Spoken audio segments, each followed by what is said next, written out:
Au nom du Père, du Fils et du Saint-Esprit, un seul Dieu, Amen. Le jeûne des apôtres.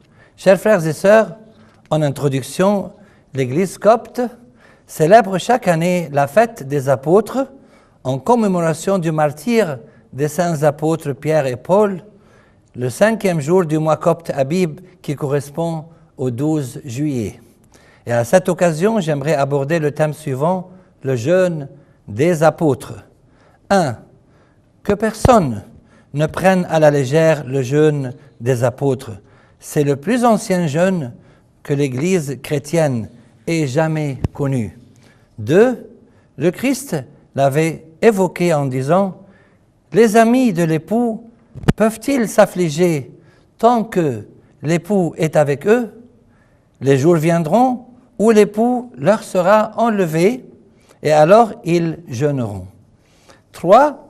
Les apôtres ont jeûné en commençant leur service ecclésial. Tout comme notre Seigneur qui a commencé son ministère public après avoir jeûné 40 jours sur la montagne. 4.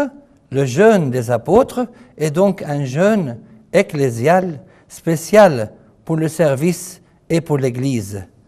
L'apôtre Saint Pierre nous raconte qu'il eut faim et voulut manger. Et alors qu'il avait faim, il vit le ciel ouvert et eut une vision comme quoi les païens pouvaient être acceptés et devenir chrétiens. 5. Le jeûne des apôtres était également accompagné par l'œuvre et la venue du Saint-Esprit.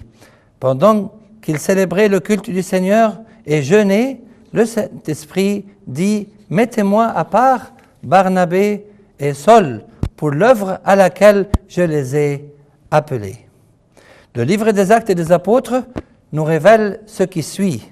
Alors, après avoir jeûné et prié, ils leur imposèrent les mains et les laissèrent partir.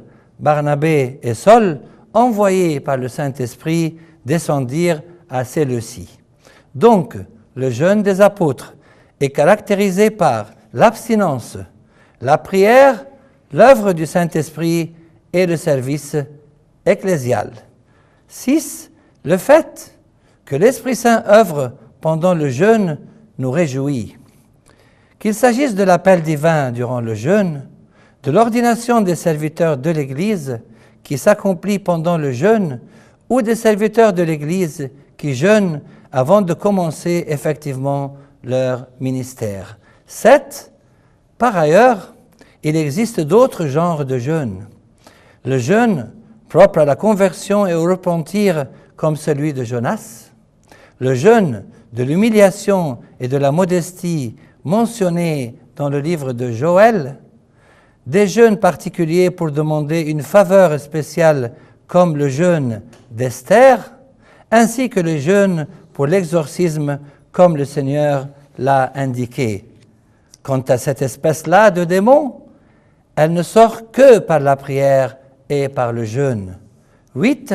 Certains jeûnes se pratiquent afin de recevoir une grâce divine particulière durant ou avant certains sacrements de l'Église, comme le baptême, la confirmation, l'Eucharistie et le sacerdoce.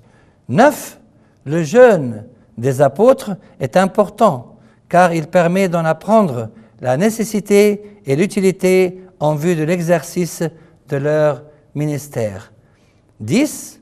Et finalement, nous jeûnons afin que Dieu intervienne et nous soutienne pour offrir un ministère spirituel acceptable à ses yeux et également pour mettre à l'épreuve nos faiblesses.